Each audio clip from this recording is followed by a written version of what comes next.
সুপ্রিয় শিক্ষার্থীবৃন্দ, দশম শ্রেণীর সাধারণ গণিত ক্লাসে তোমাদেরকে স্বাগত।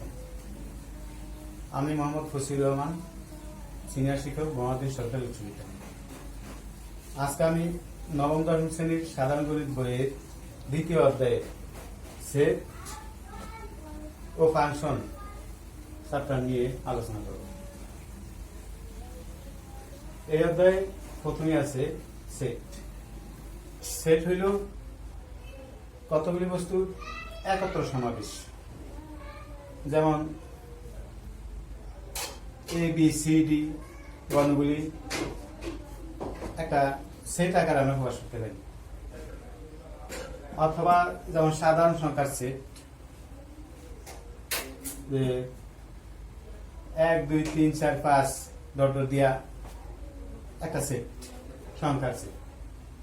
এরকম শিক্ষার্থীদের সেট, শিক্ষার্থীদের কয়েকজনের নাম দিয়ে দিলাম, করিম, রহিম, হাসান, একটা সেট। এগুলো হলো সেট।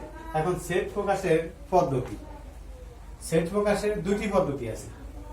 একটা হলো সেট গঠন পদ্ধতি, আর একটা হলো তালিকা পদ্ধতি। সেট গঠন পদ্ধতি যেমন বি একটা সেট, এটা হইল যেমন x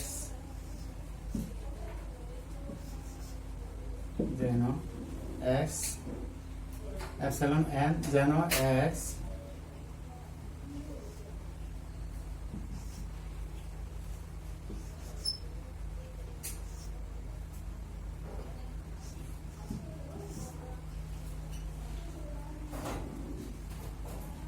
বি একটা সেট। এই সেটে x এপসিলন n যেন x 3 হইতে বড় এবং 10 হইতে ছোট, অর্থাৎ 3 হইতে 10 এর মধ্যবর্তী সংখ্যাগুলা, যেই সংখ্যাগুলা n এর মধ্যে আছে, অর্থাৎ স্বাভাবিক সংখ্যার মধ্যে আছে। এটা হলো সেট প্রকাশের গঠন পদ্ধতি। এটারই আমরা যদি তালিকা পদ্ধতিতে প্রকাশ করি তাহলে হবে 3 থেকে বড় 10 থেকে ছোট সংখ্যাগুলো কি কি আছে? এখানে আছে 4 5 6 7 8 এবং 9। এই সেটে এটা হলো গঠন পদ্ধতি, এটা হলো তালিকা পদ্ধতি। এই দুই পদ্ধতিতে আমরা সেট প্রকাশ করতে পারি। এরপর মুছে নেই আমরা। সেটের মধ্যে আবার আছে সসীম সেট। সসীম সেট যেমন এই একটা সেট, এটা একটা সীমা থাকতে পারে, যেমন 5 6 7 8, একটা সীমানা আছে 5 থেকে 8 পর্যন্ত সংখ্যাগুলো। এটা একটা সসীম সেট। আবার যদি এমন কোন সেট থাকে যার নির্দিষ্ট কোনো সীমা নাই, অসীম পর্যন্ত সীমাবদ্ধ, যেমন একটা উদাহরণ দেই, বি একটা সেট,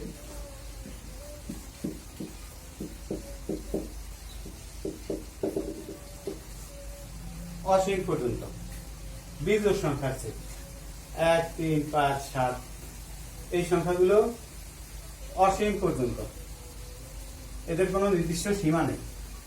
এটা হইল অসীম সেট।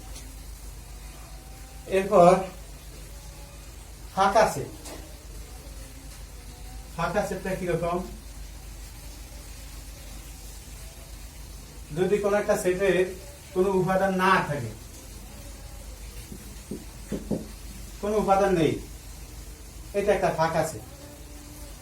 যে সেটে কোনো উপাদান নেই সেটা হলো ফাঁকা সেট।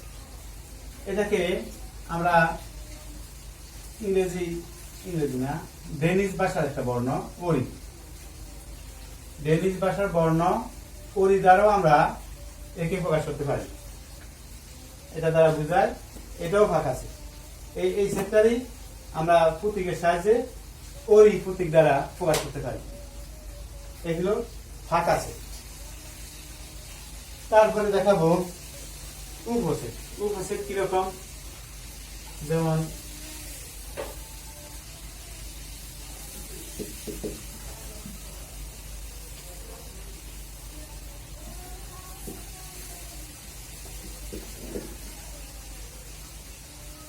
এই একটি সেট, এই সেটের উপাদান আছে 3, 4, 5। এর উপসেটগুলি কি কি হতে পারে? এর উপাদানগুলো নিয়ে যতগুলি সেট গঠন করা যায় ওই সবগুলি সেটই এই সেটের উপসেট। যেমন কি কি গঠন করা যায়? বি নাম দিলাম, বি একটা সেট নিলাম, তিনটা নিয়েই এর উপাদানগুলো নিয়ে একটা সেট গঠন করছি। আবার সি আর একটা সেট নেই,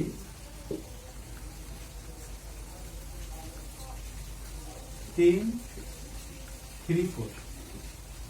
ডি আর একটা সেট নেই, 4, 5।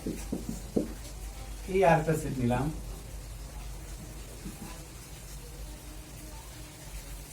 3, 5। এফ আর একটা সেট নিলাম, 3। জি আর একটা সেট নিলাম, 4। এইচ আর একটা সেট নিলাম, 5। আই আর একটা সেট নিলাম, 20। কয়টা সেট হইল? উপসেট 8টা সেট পাইলাম। এই 8টা সেটের প্রত্যেকটাই এই সেটের উপসেট।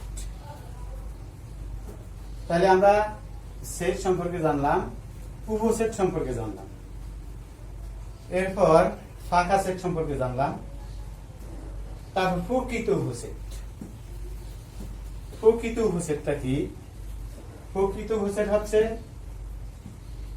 এই সেটের উপাদানগুলি নিয়ে যেই সেটগুলা গঠন করছি তাদের মধ্যে যেই সেটের উপাদান সংখ্যা মূল সেটের উপাদান সংখ্যা সমান সেটা বাদ যাবে। সেটা বাদ যাওয়ার পর বাকি উপসেটগুলো এটা এর প্রকৃত উপসেট। তাহলে আমরা প্রকৃত উপসেট পাইলাম বাকিগুলা, অর্থাৎ এটা বাদ যাবে শুধু। প্রকৃত উপসেটের সদস্য সংখ্যা মূল সেটের সদস্য সংখ্যার চাইতে কমপক্ষে একটি কম হবে। তাহলে বাকি সেটগুলা, অর্থাৎ এটা যদি বাদ দেই, আমরা বি যদি বাদ দেই, তাহলে বাকি সেটগুলো সবগুলাই এর প্রকৃত উপসেট। এরপর সেটের সমতা।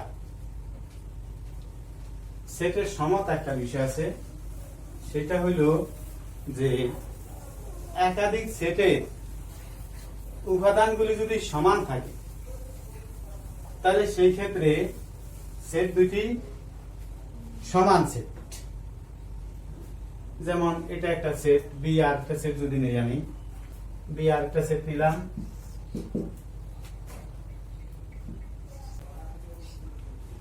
তো এই দুটি সেট যদিও ভিন্ন উপাদান, যে একই উপাদান এখানে যে একটা উপাদান একাধিকবার আছে, তাইলেও এই সেট দুটা সমান সেট, কারণ এদের উপাদান আর এই উপাদান উভয় সেটের উপাদান একই উপাদান, কাজেই এরা সমান সেট।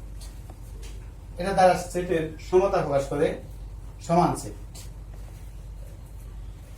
এরপরে সেটের অন্তর দেখাবো।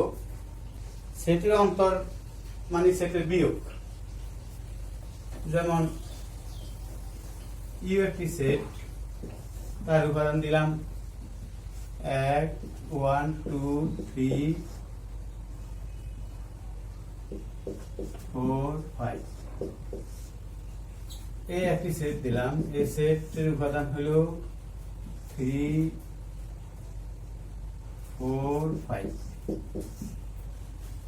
এখন অন্তর একটা সেট থেকে আরেকটা সেট এর বিয়োগ, অর্থাৎ ইউ এবং এ সেটের অন্তর। তাহলে কি হবে?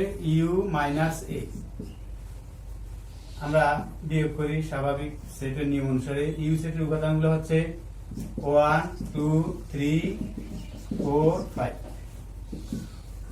এ সেটের উপাদান হচ্ছে 3, 4, 5।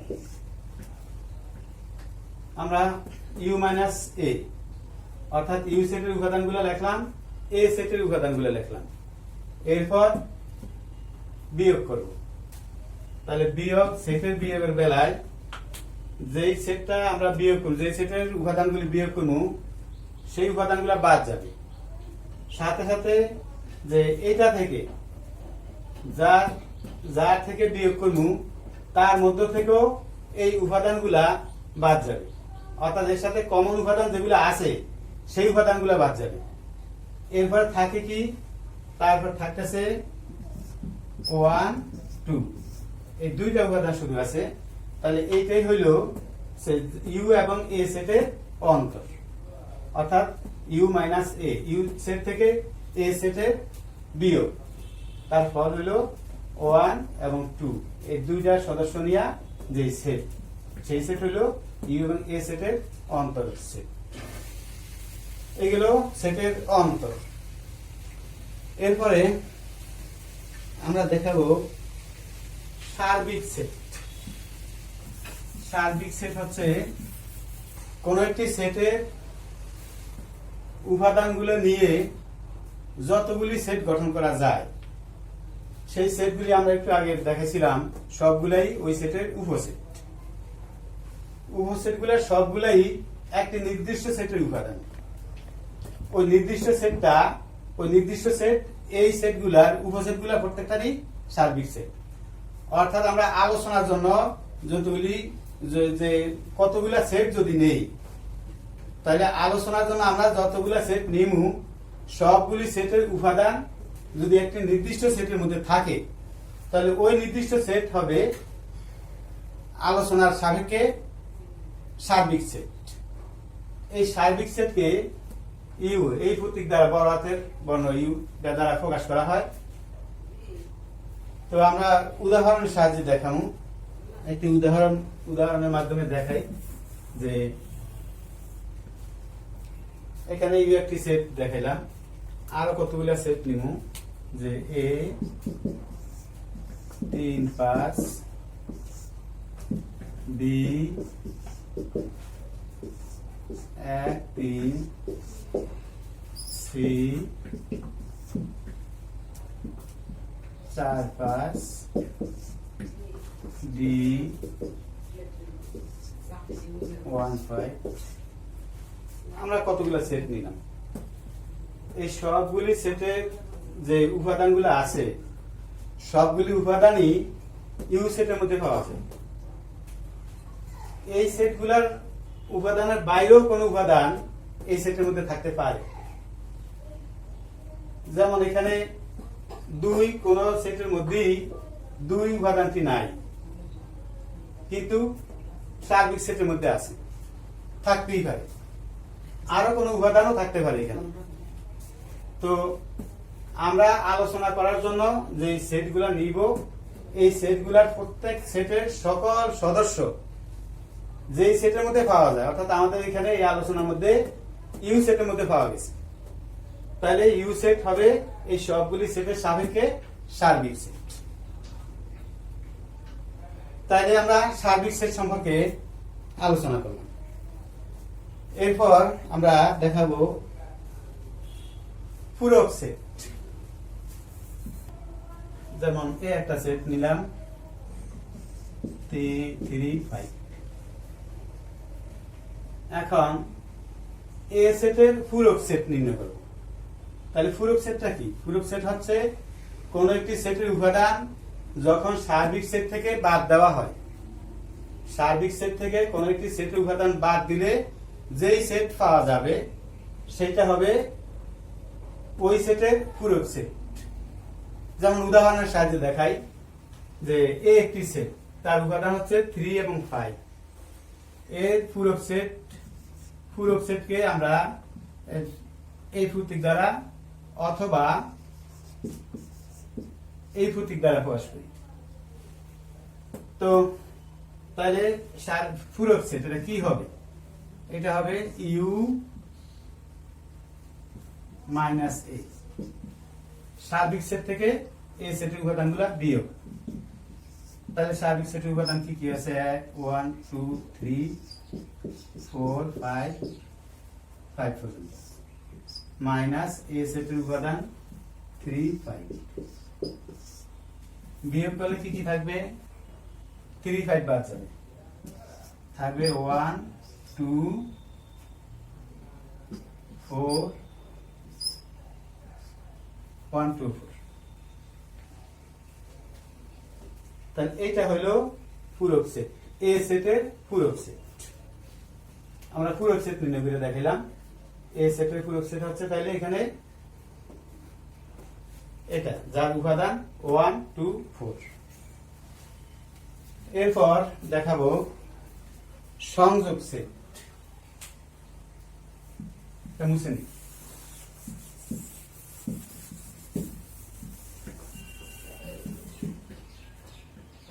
সংযোগ সেট সেটা কি রকম হবে যেমন এ একটি সেট বি আর একটা সেট নিলাম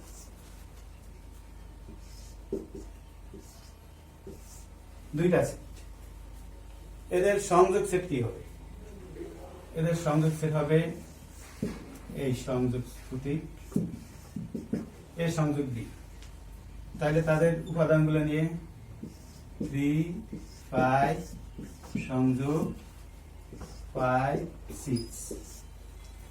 কমন আনকমন সবগুলি উপাদান একটা সেটের মধ্যে আসবে তাহলে কি হয় 3 5 6 এই হলো সংযোগ সেট এ সংযোগ বি তাহলে আমরা এ সেট এবং বি সেট দুইটা সেটের সংযোগ সেট নির্ণয় করলাম যে পাইলাম তাহলে দুইটা সেটের এ সেটের উপাদান 3 5 বি সেটের উপাদান 5 6 দুইটাকে সংযোগ করলে হয় 3 5 6 এখানে 5 উপাদানটি দুইবার আছে কিন্তু সংযোগ করার ক্ষেত্রে একই উপাদান যদি একাধিকবার থাকে তাহলে সেই ক্ষেত্রে আমরা শুধু ওই উপাদানটা একবারই নিব আর আনকমন উপাদানগুলা সবগুলোই নিব তাইলে যে সেট হবে সেটা হবে সার্বিক সেট সংযোগ সেট তাহলে এ এবং বি সেটের সংযোগ সেট পাইলাম গেল সংযোগ সেট এরপরে নিব আমরা ছেদ সেট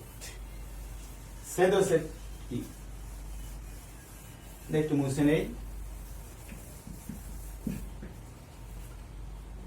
এ এবং বি দুইটা সেট এদের ছেদ সেটটা কি রকম হবে এ ছেদ বি এবারও আগের মতো উপাদানগুলো রাখবো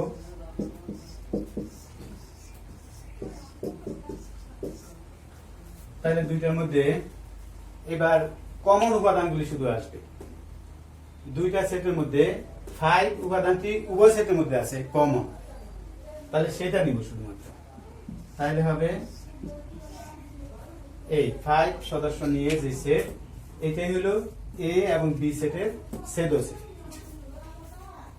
আমরা পাইলাম ছেদ সেট আচ্ছা তাহলে আমরা আজকে আলোচনা করলাম সেটের প্রকাশ পদ্ধতি বিভিন্ন প্রকারের সেট সসীম সেট অসীম সেট তার ছেদ সেট সার্বিক সেট ইত্যাদি সেটের বিভিন্ন প্রকারের যত প্রকারের সেট আছে এবং সেটের কিছু কার্যক্রম ফাংশন সংযোগ ছেদ ইত্যাদি সম্পর্কে আমরা আলোচনা করলাম পরবর্তী ক্লাসে আমরা সেট নিয়ে আরো বিস্তারিত কিছু আলোচনা করব পরীক্ষা আসার মতো যে ধরনের প্রশ্ন থাকে সেগুলো নিয়ে আলোচনা করবো আমরা পরবর্তী ক্লাসে তো আজকে আমার ক্লাস আমি এই পর্যন্ত শেষ করলাম ধন্যবাদ আমরা সবাই সবসময় হাতকে জীবাণুমুক্ত রাখার জন্য হ্যান্ড স্যানিটাইজার দিয়ে হাতকে জীবাণুমুক্ত করে রাখবো এবং ঘর থেকে বের হওয়ার সাথে সাথে আমরা প্রত্যেকে মাস্ক ব্যবহার করবো সকলে মঙ্গল কামনা করে আমি আমার আজকের ক্লাস এই পর্যন্ত শেষ করলাম ধন্যবাদ